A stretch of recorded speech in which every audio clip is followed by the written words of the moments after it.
वानप्रस्थ और संन्यास आश्रम के धर्म का वर्णन, योग मार्ग का निरूपण। स्कंद जी कहते हैं, मुने, इस प्रकार गृहस्थ आश्रम में धर्म पालन पूर्वक निवास करके जब सिर के बाल पक जाएं और मुंह पर झुर्रियां पड़ जाएं, तब दूसरे आश्रम से तीसरे आश्रम वानप्रस्थ में प्रवेश करें एवं ग्रामीण विषय भोगों का त्याग करके पत्नी को पुत्रों के संरक्षण में सौंप कर या पत्नी को भी साथ ही लेकर वन में जाएं। मृग चर्म एवं पुराने वस्त्र धारण करें। मुनियों के अन्न से निर्वाह करते हुए प्रतिदिन अग्नि में आहुति दे। सिर पर जटा धारण करे, मूछ दाढ़ी न कटावे, नख और लोम धारण किए रहे तथा नित्य सायंकाल और प्रातःकाल स्नान करे। शाक और मूल फल आदि से जीवन निर्वाह करते हुए भी कभी पंच यज्ञों का त्याग न करे। जल, मूल और फल की भिक्षा से भिक्षुकों एवं अतिथियों का सत्कार करे। किसी से दान न ले, स्वयं ही दूसरों को दान दे एवं मन और इंद्रियों को संयम में रखे। सद्ग्रंथों के स्वाध्याय में तत्पर रहे। वैतानिक अग्निहोत्र का विधि पूर्वक हवन करे। स्वयं लाए हुए मुनि जनोचित अन्न द्वारा देवताओं के लिए यज्ञ भाग अर्पित करे। लसोड़ा, लसोहा, सहजन, धरती का फूल, मांस और मधु, इन सब को कभी काम में न ले। अश्विन मास में पहले के संचित किए हुए मुनि अन्न अर्थात तिन्नी के चावल को भी त्याग दे। गांवों में पैदा होने वाले फल मूल तथा हल से जोतकर पैदा किए गए अन्न का कभी भोजन न करे। दांत से ही ओखली का काम ले, दांतों से ही चबाकर खाए अथवा पत्थर पर कूट ले। संग्रह उतना ही करे जो तत्काल खा पीकर साफ हो जाए, अथवा 1 मास के लिए भोजन का संग्रह कर सकता है, अथवा 3 मास, 6 मास या अधिक से अधिक 12 मास तक के लिए अन्न और फल मूल आदि का संग्रह करे।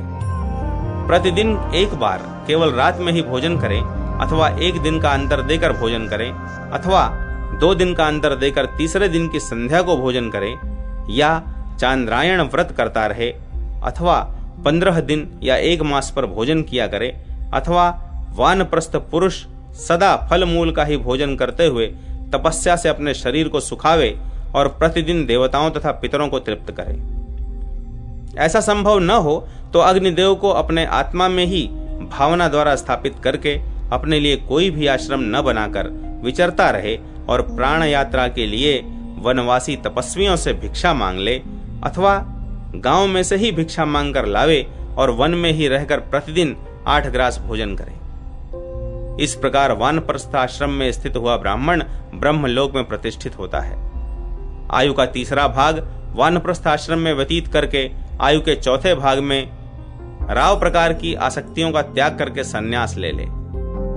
यज्ञ के द्वारा देव ऋण, अध्ययन के द्वारा ऋषि ऋण और तर्पण आदि के द्वारा पितृ ऋण को उतारे बिना, पुत्र की उत्पत्ति किए बिना तथा यज्ञों का अनुष्ठान किए बिना संन्यास नहीं लेना चाहिए। इस लोक में किसी भी प्राणी को जिससे थोड़ा भी भय न होता हो, उसे सब प्राणी यहाँ सदा अभय प्रदान करते हैं। अग्नि और गृह से रहित हो सदा अकेला ही विचरता रहे। मोक्ष की सिद्धि के लिए दूसरे की सहायता से रहित अकेला रहे। केवल अन्न की भिक्षा के लिए गांव में जाना चाहिए।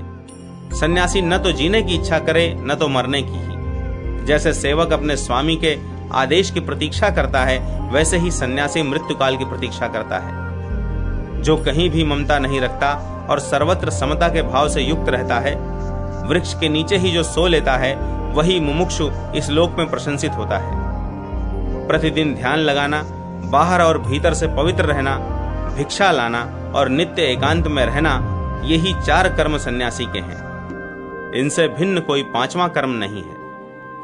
वर्षा के 4 महीनों में सन्यासी कहीं विचरण न करे, क्योंकि उस समय यात्रा करने से नूतन बीज के अंकुरों और जीव जंतुओं की हिंसा होती है। सन्यासी जीव जंतुओं को बचाते हुए चले, वस्त्र से छान कर जल पिए, उद्वेग रहित वचन बोले, कभी किसी के साथ क्रोधपूर्ण बर्ताव न करे, अपने आत्मा के साथ विचरे, किसी से कोई अपेक्षा न रखे, अपने लिए कोई घर अथवा आश्रय न बनावे, सदा अध्यात्म चिंतन में तत्पर रहे, केश और नख आदि का संस्कार न करे, मन और इंद्रियों को वश में रखे, भगवा रंग का वस्त्र पहने, दंड धारण करे, भिक्षा के अन्न का भोजन करे और अपनी प्रसिद्धि न होने दे। तुम्बी, काष्ठ, मिट्टी अथवा बांस का पात्र सन्यासी के लिए उत्तम है। इनसे भिन्न किसी 5वीं वस्तु का पात्र नहीं होना चाहिए। सन्यासी को कभी तेजस पात्र अर्थात पीतल, कांसे आदि का बर्तन नहीं ग्रहण करना चाहिए। यदि प्रतिदिन कौड़ी कौड़ी भर भी जहां तहां से धन संग्रह करे तो उसे 1,000 गौओं के वध का पाप लगता है। यह सनातन श्रुति है। यदि एक दिन भी वह हृदय में स्नेह भाव से किसी स्त्री को देख ले तो उसे 2 करोड़ ब्रह्म कल्पों तक कुंभीपाक नरक में निवास करना पड़ता है, इसमें संशय नहीं। वह केवल एक समय भिक्षा के लिए विचरण करे, उसमें भी विस्तार न करे। जब रसोई घर से धुआं निकलना बंद हो जाए, मूसल से कूटने की आवाज न आती हो, चूल्हे की आग बुझ गई हो और घर के सब लोग खा पी चुके हों, तब सन्यासी गृहस्थ के घर भिक्षा के लिए जाए। भिक्षा के विषय में उसे सदा इसी नियम का पालन करना चाहिए। जो थोड़ा खाता, एकांत में रहता, विषयों के लिए लोलुप नहीं रहता तथा राग द्वेष से मुक्त होता है, वही सन्यासी मोक्ष प्राप्त करने में समर्थ होता है। जिसके घर अथवा आश्रम में कोई सन्यासी 2 घड़ी भी विश्राम कर ले, वह कृतार्थ हो जाता है। गृहस्थ ने मृत्यु पर्यंत जो पाप संचय किया है, वह सब पाप सन्यासी एक रात उसके घर में विश्राम करके ही भस्म कर डालता है। बुढ़ापा सबको दबा लेता है, जिससे असह्य दुख होता है। रोग की पीड़ा भी सहनी पड़ती है। एक दिन इस शरीर को त्याग देना पड़ता है। पुनः गर्भ में आकर जीव अत्यंत भयंकर क्लेश भोगता है। अनेक प्रकार की योनियों में वह निवास करने को विवश होता है। उसे कभी प्रियजनों के वियोग का और कभी अप्रियजनों के संयोग का कष्ट प्राप्त होता है। अधर्म से दुख की उत्पत्ति होती है, फिर नरक में निवास होता है और नाना प्रकार की नारकीय यातनाएं भोगनी पड़ती हैं। कर्म दोष के कारण मनुष्यों की अनेक प्रकार की गति होती है। यह शरीर अनित्य है और परमात्मा नित्य है। इन सब बातों को देखकर और इस पर भली भांति विचार करके मनुष्य जहां कहीं भी, जिस आश्रम में भी रहे, मोक्ष के लिए प्रयत्न करता रहे। जो बिना पात्र के केवल हाथों में ही भिक्षा लेते हैं, वे करपात्री कहलाते हैं। उन्हें अन्य यतियों की अपेक्षा प्रतिदिन 100 गुना पुण्य होता है। इस प्रकार विद्वान पुरुष क्रमशः चारों आश्रमों का सेवन करके द्वंद्वों से रहित एवं असंग होकर ब्रह्म भाव को प्राप्त होने का अधिकारी हो जाता है। खोटी बुद्धि वाले मनुष्यों का वश में नहीं किया हुआ मन उन्हें बंधन में डालने का कारण होता है, और उत्तम बुद्धि वाले पुरुषों द्वारा वश में किया हुआ वही मन रोग शोक से रहित मोक्ष पद दे सकता है। श्रुति, स्मृति, पुराण, विद्या, उपनिषद, श्लोक, सूत्र, भाष्य तथा अन्य जो कुछ भी वांग्मय है, उसका तथा वेदों के अनुवचन का ज्ञान प्राप्त करना और ब्रह्मचर्य, तपस्या, दम अर्थात इंद्र संयम, श्रद्धा, उपवास तथा स्वाधीनता आदि साधन, ये सभी आत्मज्ञान के हेतु हैं। समस्त आश्रमवर्तियों के द्वारा एकमात्र आत्मा ही जानने योग्य, श्रवण करने योग्य, मनन करने योग्य तथा यत्न पूर्वक साक्षात करने योग्य है। आत्मज्ञान से मुक्ति होती है, किंतु वह आत्मज्ञान योग के बिना नहीं होता, और योग दीर्घ काल तक अभ्यास करने से ही सिद्ध होता है। न केवल वन की शरण लेने से, न नाना प्रकार के ग्रंथों का चिंतन करने से, न दान से, न व्रत से, न तपस्या से, न यज्ञों से, न पद्मासन लगाने से, न नासिका के अग्रभाग पर दृष्टि जमाए रखने से, न शौच से, न मौन से और न मंत्राराधन से ही योग सिद्ध होता है। उत्साह पूर्वक लगे रहने से, निरंतर अभ्यास करने से, दृढ़ निश्चय से तथा बार बार उसकी ओर से अरुचि न होने से योग की सिद्धि होती है, अन्यथा नहीं। जो सदा अपने आत्मा में ही क्रीड़ा करता है, आत्मा में ही रत रहता है और आत्मा में ही पूर्णतः तृप्ति का अनुभव करता है, उसके लिए योग सिद्धि दूर नहीं है। जो इस जगत में आत्मा के सिवा दूसरी किसी वस्तु को नहीं देखता, वह आत्माराम योगीश्वर यहीं पर ब्रह्म स्वरूप हो जाता है। आत्मा और मन के संयोग को ही विद्वान पुरुष योग कहते हैं। किन्हीं किन्हीं के मत में प्राण और अपान वायु का सम्यक मिलन ही योग है। अज्ञानियों की दृष्टि में विषय और इंद्रियों का संयोग ही योग है। परंतु जिनका चित्त विषयों में आसक्त है, उनसे ज्ञान और मोक्ष बहुत दूर है, क्योंकि जिसका रोकना अत्यंत कठिन है, वह मन की वृत्ति जब तक निवृत्त नहीं होती, तब तक योग की चर्चा कैसे निकटवर्तिनी हो सकती है।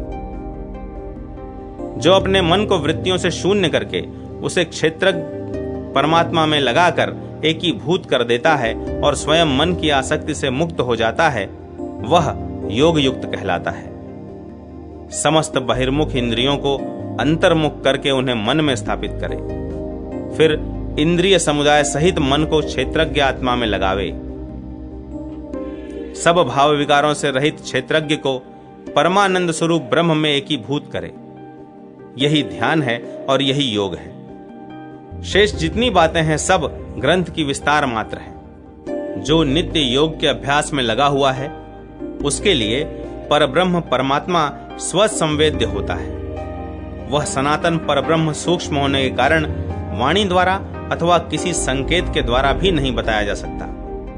आसन, प्राणायाम, प्रत्याहार, धारणा, ध्यान और समाधि ये योग के 6 अंग हैं। साधन के लिए जिससे स्थिरता एवं सुख पूर्वक बैठा जाए वह आसन है। योगी के लिए सिद्धासन शीघ्र योग सिद्धि देने वाला है। इसके अभ्यास से शरीर प्रतिदिन दृढ़तर होता जाता है। योगवेत्ता पुरुष अपने दाहिने पैर को बाईं जांघ पर रखकर बाएं पैर को दाहिनी जांघ पर रखे तो उसे पद्मासन कहते हैं। इसे दृढ़ता पूर्वक बांधने की कला को जानने वाला पुरुष अपने दोनों हाथों को पीठ के पीछे से लाकर दोनों पैरों के अंगूठों को पकड़ ले। इस पद्मासन के अभ्यास से मनुष्य का शरीर सुदृढ़ होता है। अथवा जिस स्वस्तिक आसन में बैठने में साधक को सुख मालूम होता है उसी से बैठकर योगवेत्ता पुरुष योग का अभ्यास करे। जो स्थान सब प्रकार की बाधाओं से रहित, संपूर्ण इंद्रियों को सुख देने वाला तथा मन को प्रसन्नता देने वाला हो, जहां पुष्पहार एवं धूप आदि की सुगंध छा रही हो, ऐसे स्थान में बैठकर योगाभ्यास करें। साधक न तो अधिक भोजन करके, न भूख से पीड़ित रहकर, न मल मूत्र के वेग को रोककर कष्ट सहते हुए, न राह के थके होने पर और न चिंता से व्याकुल होने पर ही योग का अभ्यास करें। जितने समय में एक ह्रस्व अक्षर का उच्चारण होता है उतने समय को एक मात्रा कहते हैं। ऐसी 12 मात्राओं का प्राणायाम निकृष्ट श्रेणी का माना गया है। इससे दूनी 24 मात्राओं का प्राणायाम मध्यम कहा गया है और पहले से 3 गुनी अर्थात 36 मात्राओं का प्राणायाम उत्तम बताया गया है। ये तीनों क्रमशः स्वेद, कंप और विषाद उत्पन्न करने वाले हैं। इनमें से प्रथम अर्थात 12 मात्रा वाले प्राणायाम के द्वारा स्वेद अर्थात पसीने को जीते, द्वितीय अर्थात 24 मात्रा वाले प्राणायाम के द्वारा कंप को जीते और तृतीय 36 मात्रा वाले प्राणायाम के द्वारा विषाद पर विजय पावे। इससे योगी का प्राणायाम सिद्ध हो जाता है। क्रमशः सेवन करने से सिद्ध हुआ प्राण जहां योगी की इच्छा होती है वहां उसे ले जाता है। प्राणवायु को यदि हठपूर्वक रोका जाए तो वह रोमकूपों के मार्ग से निकल जाती है, देह को विदीर्ण करती है और कोढ़ आदि रोग पैदा कर देती है। अतः जैसे जंगल के हाथी को क्रमशः विश्वास दिलाकर उसे वश में किया जाता है, उसी प्रकार प्राणवायु को धीरे धीरे रोकने का प्रयत्न करना चाहिए। योगी के द्वारा क्रम योग से हृदय में स्थापित किया हुआ यह प्राण धीरे धीरे अनुकूल हो जाता है। 36 अंगुल का हंस अर्थात प्राणवायु दक्षिण वाम मार्ग अर्थात इड़ा पिंगला नाम वाली 2 नाड़ियों से बाहर निकलता है।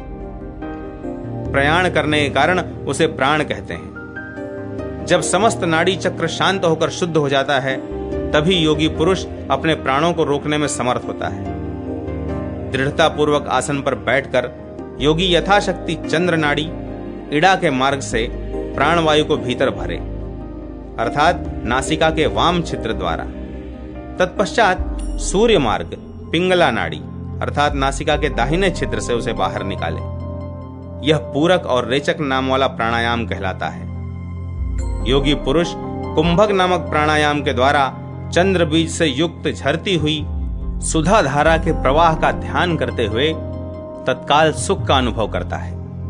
तदनंतर योगी सूर्य नाड़ी अर्थात नासिका के दक्षिण छिद्र के द्वारा प्राणवायु को खींचकर उदर गुफा को भरे और कुछ देर तक प्राणवायु को रोकने के पश्चात चंद्र नाड़ी अर्थात नासिका के वाम छिद्र से वायु को धीरे धीरे बाहर निकाल दे। उस समय प्रज्वलित अग्निपुंज के समान भगवान सूर्य का हृदय में ध्यान करता रहे। इस दक्षिण प्राणायाम के द्वारा योगीराज परम कल्याण का भागी होता है। इस प्रकार 3 महीने के अभ्यास से वाम दक्षिण दोनों प्रकार के प्राणायाम का सेवन करके जब समस्त नाड़ियों को सिद्ध कर लिया जाता है तब उस योगी को सिद्ध प्राण कहते हैं। नाड़ी की शुद्धि होने से योगी अपनी इच्छा के अनुसार वायु को धारण करता है, पेट की अग्नि को उद्दीप्त करता है, उसे अनाहत नाद सुनाई पड़ने लगता है अथवा नाद तत्व का साक्षात्कार होने लगता है और उसका शरीर निरोग बना रहता है। शरीर में स्थित वायु का नाम प्राण है, उसे रोकने को ही आयाम कहते हैं। जब प्राण वायु ब्रह्मरंध्र में पहुंचती है तब घंटा आदि वाद्यों का महानाद सुनाई पड़ता है। फिर योग सिद्धि दूर नहीं रहती। नियमित प्राणायाम से समस्त रोगों का नाश हो जाता है और उसके अनियमित अभ्यास से सब रोगों की उत्पत्ति होती है। प्राणवायु के व्यतिक्रम से हिचकी, श्वास, कास, सिरदर्द, कर्णशूल तथा नेत्र पीड़ा आदि बहुत से दोष प्रकट होते हैं। अतः थोड़ी थोड़ी वायु का त्याग करे और थोड़ी ही थोड़ी वायु को खींचकर अपने भीतर भरे तथा नियमित वायु को ही रोकने का प्रयत्न करे। ऐसा करने से योगवेत्ता पुरुष को सिद्धि प्राप्त होती है। सब ओर विषयों में स्वच्छंद विचरती हुई इंद्रियों को किसी न किसी युक्ति से विषयों की ओर से समेटना प्रत्याहार कहलाता है। जैसे कछुआ अपने अंगों को सब ओर से समेट लेता है, उसी प्रकार जो प्रत्याहार की विधि से अपनी सब इंद्रियों को विषयों की ओर से समेट लेता है वह पाप रहित हो जाता है। नाभि प्रदेश में सूर्य और तालु स्थान में चंद्रमा निवास करते हैं। चंद्रमा नीचे को मुख करके अमृत की वर्षा करते हैं और सूर्य ऊपर की ओर मुंह करके उस अमृत तरस को अपना ग्रास बना लेते हैं। अतः ऐसा उपाय करना चाहिए जिससे वह अमृत प्राप्त हो सके। ऊपर नाभि हो और नीचे तालु हो जाए, ऊपर सूर्य हो और नीचे चंद्रमा हो जाए, ऐसे साधन को विपरीत करणी मुद्रा कहते हैं। यह अभ्यास से ही सिद्ध होती है। प्राणायाम की विधि को जानने वाला योगी कौवे की चोंच के समान किए हुए अपने मुख से शीतल शीतल प्राणधारक वायु का पान करे तो वह जरा मृत्यु से रहित हो जाता है। जो अपनी जिह्वा को तालु के छिद्र में रखकर ऊर्ध्वमुख हो अमृत पान करता है, वह 6 मास के भीतर ही जरा मृत्यु से रहित देव भाव को प्राप्त हो जाता है। इसमें तनिक भी संशय नहीं है। जो योगी ऊपर की ओर जिह्वा किए स्थिरता पूर्वक अमृत पान करता है, वह 15 दिन में मृत्यु को जीत लेता है। जिह्वा के अग्रभाग से उसके मूल भाग में स्थित प्रकाशमान छिद्र को दबाकर जो अमृतमयी देवी का ध्यान करता है, वह 6 महीने में कवि हो जाता है। जिस योगी का शरीर अमृत से परिपूर्ण हो जाता है, वह 2 ही 3 वर्षों में ऊर्ध्वरेता हो जाता है। उसके वीर्य की गति ऊपर की ओर हो जाती है, जो अणिमा आदि 8 सिद्धियों के उदय की सूचक है। जिस योगी का शरीर सदा अमृत कला से परिपूर्ण रहता है, उसे यदि तक्षक नाग भी डस ले तो उस पर उसके विष का प्रभाव नहीं पड़ता। आसन, प्राणायाम और प्रत्याहार से संपन्न होकर धारणा का अभ्यास करें। मन को स्थिर करके अपने हृदय में पृथक पृथक पंच महाभूतों को जो धारण करना है, उसी को धारणा कहते हैं। ध्येय चिंतायाम, इस धातु सूत्र के अनुसार ध्येय धातु का प्रयोग चिंता अर्थ में होता है। तत्वों में चित्त की एकाग्रता को ही चिंता कहते हैं। यह चिंता ही ध्यान है। ध्यान 2 प्रकार का बताया गया है, सगुण और निर्गुण। रूप रंग आदि के भेद सहित जो चिंतन किया जाता है वह सगुण ध्यान है और केवल तत्व का विचार निर्गुण ध्यान माना गया है। मंत्र सहित ध्यान को सगुण और मंत्र रहित ध्यान को निर्गुण समझना चाहिए। सुखद आसन पर बैठकर भीतर चित्त को और बाहर नेत्र को स्थिर करके शरीर को समभाव से रखना, यह ध्यान की मुद्रा है जो अत्यंत सिद्धि देने वाली है। अश्वमेघ और राजसूय यज्ञ से भी वह पुण्य नहीं मिलता जिसे स्थिर आसन वाला योगी पुरुष एक बार ध्यान करके पा लेता है। जब तक श्रवण आदि इंद्रियों में शब्द आदि तन्मात्राओं की स्थिति बनी रहती है, उनकी स्फूर्ति होती रहती है, तभी तक ध्यान की अवस्था मानी गई है। इससे आगे समाधि है। 5 दंड तक चित्त का एकाग्र होना धारणा है। 60 दंड तक चित्त एकाग्र हो तो उसे ध्यान कहते हैं, और यदि 12 दिनों तक मन ध्येय वस्तु में एकाग्र रहा तो उसे समाधि कहते हैं। जैसे जल और नमक का मेल होने पर उनमें एकता हो जाती है, उसी प्रकार आत्मा और मन की एकता समाधि कहलाती है। जब प्राण जनित चंचलता क्षीण हो जाती है और मन ध्येय वस्तु में विलीन हो जाता है, उस समय जो समरसता का अनुभव होता है, उसी को यहाँ समाधि कहते हैं। जीवात्मा और परमात्मा की जो समता होती है और जहां सब प्रकार के संकल्प विकल्प नष्ट हो जाते हैं, उस स्थिति का नाम समाधि है। समाधि में स्थित हुआ योगीश्वर न अपने को जानता है न दूसरे को। उसे न सर्दी का अनुभव होता है न गर्मी का, तथा उसे न तो सांसारिक सुख का बोध होता है और न दुख का ही। समाधि युक्त योगी को न तो काल अपना ग्रास बना सकता है, न वह कर्मों से लिप्त होता है और न अस्त्र शस्त्रों से उसके शरीर को खंडित ही किया जा सकता है।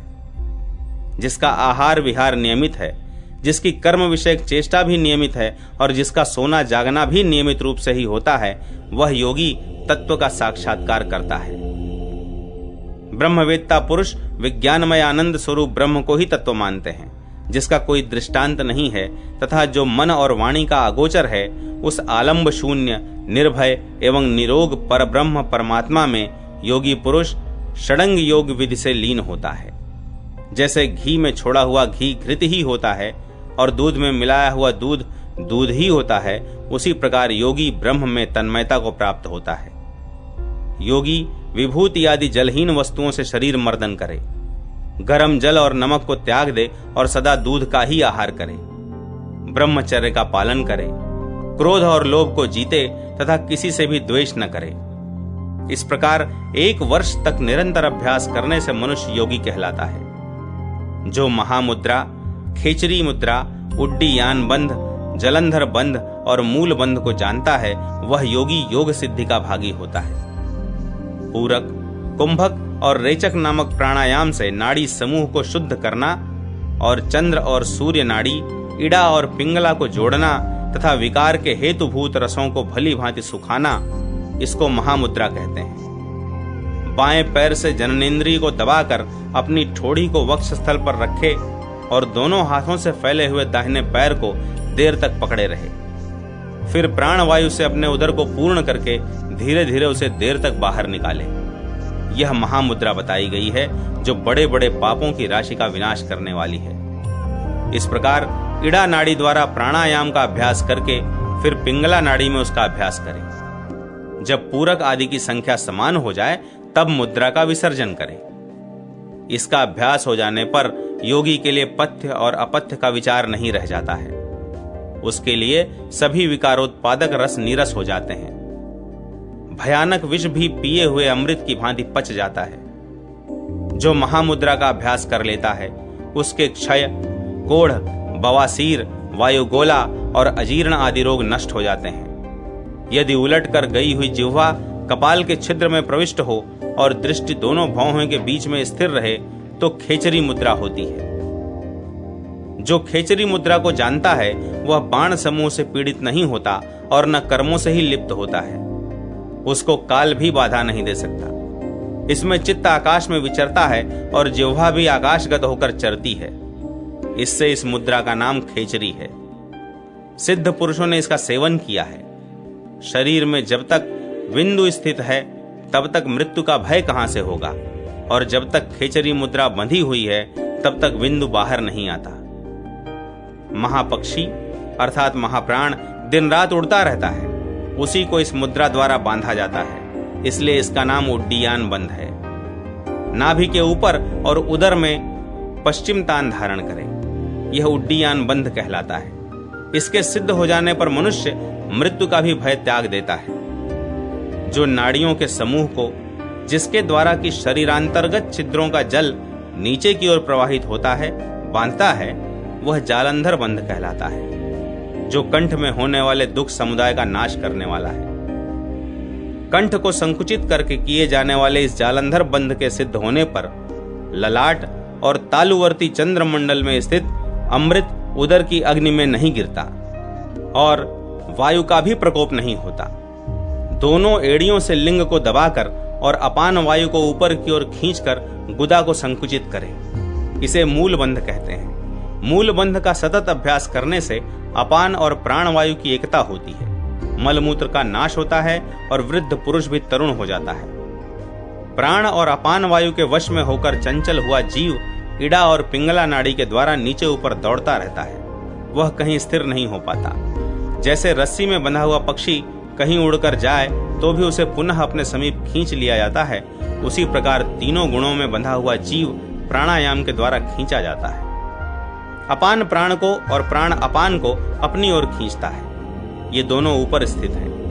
योग वेत्ता पुरुष इन्हें परस्पर संयुक्त कर देता है। श्वास हकार की ध्वनि के साथ बाहर निकलता है और सकार की ध्वनि के साथ पुनः भीतर प्रवेश करता है। इस प्रकार जीव सदा हंस हंस इस मंत्र का जप करता रहता है। दिन रात में 21,600 बार श्वास का आना जाना होता है। अतः जीव उतनी ही बार हंस मंत्र का जप नित्य प्रति किया करता है। यह अजपा नाम वाली गायत्री है जो योगियों को मोक्ष देने वाली है। इसके संकल्प मात्र से मनुष्य समस्त पापों से मुक्त हो जाता है।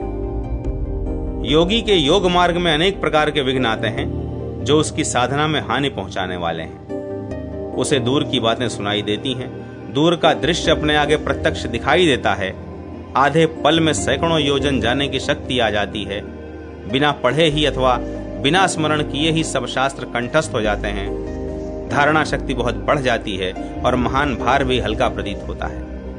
वह क्षण में दुबला, क्षण में मोटा, क्षण में छोटा और क्षण में बड़ा हो जाता है। वह योगी दूसरे के शरीर में प्रवेश कर जाता है, पशु पक्षियों की बातें समझ लेता है, अपने शरीर में दिव्य गंध धारण करता है और मुख से दिव्य वचन बोलने लगता है। दिव्य लोक की कन्याएं उसे प्रार्थना करती हैं और वह दिव्य देह धारण कर लेता है। ये सब विघ्न निकटवर्तिनी योग सिद्धि के सूचक हैं। यदि इन विघ्नों से योगी का मन चंचल नहीं हुआ तो उससे आगे की भूमिका में पहुंचकर वह ब्रह्मादि देवताओं के लिए भी दुर्लभ परम पद को प्राप्त कर लेता है। अगस्त्य जी, जिसे पाकर मनुष्य पुनः इस संसार में नहीं लौटता और जिसकी प्राप्ति होने पर शोक से सदा के लिए छुटकारा मिल जाता है, उस पद को योगी षडंग योग की साधना से पा लेता है। परंतु इंद्रियों की वृत्ति चंचल होने से और कलयुग में पाप के बढ़ने से थोड़ी आयु वाले मनुष्यों को यहाँ योग का महान अभ्युदय कहाँ प्राप्त हो सकता है। इसीलिए करुणा सागर भगवान विश्वनाथ जीवों को महोदय पद प्रदान करने के लिए काशीपुरी में विराजमान है। जीव काशी में जिस प्रकार सुख से कैवल्य प्राप्त कर लेते हैं, उस प्रकार अन्य किसी स्थान में योग युक्ति आदि उपायों के द्वारा भी नहीं पा सकते हैं, क्योंकि काशीपुरी से अपने शरीर का संयोग करा देना ही उत्तम योग बताया गया है। इस संसार में दूसरे किसी योग के द्वारा मनुष्य की शीघ्र मुक्ति नहीं होती है।